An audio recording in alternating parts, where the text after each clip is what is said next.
અમેરિકામાં તમારા પોતાના લોહીનો સંબંધ ધરાવતો કોઈ વ્યક્તિ જ્યારે તમારી સંસ્કૃતિને જ નીચી બતાવવા લાગે ત્યારે શું થાય? એક ગુજરાતી દીકરી જેણે ગૌરવશાળી ભારતને થર્ડ વર્લ્ડ કહીને અડધૂત કર્યું અને એક આખા ધર્મને ઉતરતો ગણાવ્યો. પિયર્સ મોર્ગનના લાઈવ શોમાં જ્યારે ઝેર ઓકવામાં આવ્યું ત્યારે આખું વિશ્વ સ્તબ્ધ થઈ ગયું. આ આત્મઘાતી નિવેદન પાછળ કઈ માનસિકતા છુપાયેલી છે? અને શું આ માત્ર રાજકીય ખેલ છે કે પોતાની ઓળખ પ્રત્યેનો ધિક્કાર? સત્ય જાણીને તમારું લોહી ઉકળી જશે.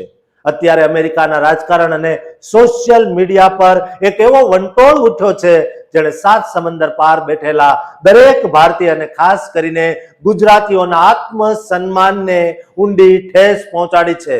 દોસ્તો, કેલિફોર્નિયામાં રહેતી અને પોતાને કટ્ટર માગા એટલે કે ટ્રમ્પ સમર્થક ગણાવતી પ્રિયા પટેલ, એક ભારતીય મૂળની ઇન્ફ્લુએન્સર, અત્યારે ભયાનક વિવાદોમાં ફસાય છે. દોસ્તો, તેણે જાણીતા પત્રકાર પિયર્સ મોર્ગન અનસેન્સર્ડ શોમાં જે નિવેદનો આપ્યા તે સાંભળીને માનવતા પણ શરમાઈ જાય. દોસ્તો, પ્રિયા પટેલે લાઈવ શોમાં બહુ ગાજવીજ સાથે એવું કહ્યું કે દુનિયાની બધી સંસ્કૃતિઓ ક્યારેય સમાન હોતી નથી. જ્યારે તેને પૂછવામાં આવ્યું કઈ સંસ્કૃતિ તેને ઉતરતી લાગે છે ત્યારે તેણે સીધો જ હુમલો કરતા જણાવ્યું કે અફઘાનિસ્તાન અને મિડલ એસ્ટના દેશોમાંથી આવતી મુસ્લિમ સંસ્કૃતિ ઘણી રીતે ઉતરતી એટલે કે ઇન્ફિરિયર છે. આટલેથી જ ન અટકતા તેણે પોતાની માતૃભૂમિ ભારત વિશે પણ ઝેર ઓક્યું. તેણે કહ્યું કે આજે પણ ભારતનો એક બહુ મોટો ભાગ થર્ડ વર્લ્ડ એટલે કે ત્રીજી દુનિયા સમાન છે, જ્યાં ટેકનોલોજી અને સામાજિક પ્રગતિ નથી થઈ. પ્રિયા પટેલનું માનવું છે કે આવા પછાત વિસ્તારોમાંથી આવતા લોકો અમેરિકન સમાજમાં ક્યારેય ભળી શકતા નથી અને એટલે જ મોટા પાયે થતા ઇમિગ્રેશનને તે દેશ પરનું આક્રમણ ગણાવે છે. પિયર્સ મોર્ગને પ્રિયાના આ નિવેદનોને પ્યોર બિગોટરી એટલે કે સ્પષ્ટ વંશીય ભેદભાવ ગણાવીને તેનો જોરદાર વિરોધ કર્યો. શોમાં હાજર અન્ય પેનલિસ્ટ બ્રાયન શાપિરોએ પણ પ્રિયા પર આક્ષેપ કર્યો કે તે માત્ર ટ્રમ્પના સમર્થકોને ખુશ કરવા માટે અને પોતાની લોકપ્રિયતા વધારવા માટે આવા અત્યંત વાંધાજનક નિવેદનો આપી રહી છે. સૌથી વધુ ચોંકાવનારી વાત તો એ છે કે પ્રિયા પટેલના પિતા પોતે એક ઇમિગ્રન્ટ છે, જેઓ ઈદી અમીનના સમયમાં યુગાન્ડા છોડીને યુકેમાં સ્થાયી થયેલા અને ત્યાંથી અમેરિકા આવ્યા હતા. પોતાના પિતાના આ ઇતિહાસ છતાં પ્રિયા જે રીતે ઇમિગ્રન્ટ્સ અને ભારત વિરુદ્ધ બોલી રહી છે તેને લોકો સેલ્ફ હેટ એટલે કે પોતાની જ ઓળખ પ્રત્યેનો ધિક્કાર ગણાવી રહ્યા છે.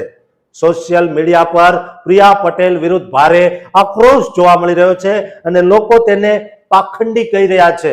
અગાઉ માર્ચ 2026માં પણ તેના કેટલાક વિડીયો વાયરલ થયેલા, જેમાં તેણે સામૂહિક દેશ નિકાલની હિમાયત કરેલી અને કહ્યું હતું કે અમેરિકાએ ત્રીજી દુનિયાની સંસ્કૃતિઓને અહીં ન લાવવી જોઈએ. પ્રિયા પટેલ જે રીતે ભારતીય હોવા છતાં, ગુજરાતી હોવા છતાં ભારતને નીચું બતાવી રહી છે તેનાથી અમેરિકામાં વસતા લાખો ગૌરવશાળી ગુજરાતીઓની પ્રતિષ્ઠાને પણ નુકસાન પહોંચાડી રહી છે. લોકો પૂછી રહ્યા છે કે જે સંસ્કૃતિએ તેને ઓળખ આપી તેના વિશે જ આવું બોલતા તેને શરમ કેમ નથી આવતી? અત્યારે એક્સ, ઇન્સ્ટાગ્રામ, ફેસબુક પર પ્રિયા પટેલનો બહુ મોટો બહિષ્કાર થઈ રહ્યો છે અને લોકો તેને પોતાની ભૂલો સમજાવવા મથી રહ્યા છે. આખો વિવાદ સાબિત કરે છે કે સત્તા અને લોકપ્રિયતા મેળવવા માટે જ્યારે કોઈ વ્યક્તિ પોતાના મૂળિયા ભૂલી જાય છે ત્યારે તે સમાજ માટે કેટલો મોટો ખતરો બની શકે છે. પ્રિયા પટેલના આ નિવેદનોએ માત્ર ભારત કે મુસ્લિમ સમાજ જ નહીં પણ સમગ્ર માનવતાને દોસ્તો ઠેસ પહોંચાડી છે અને તેની અસરો લાંબા સમય સુધી અમેરિકાના ભારતીય ડાયસ્પોરા પર જોવા મળશે.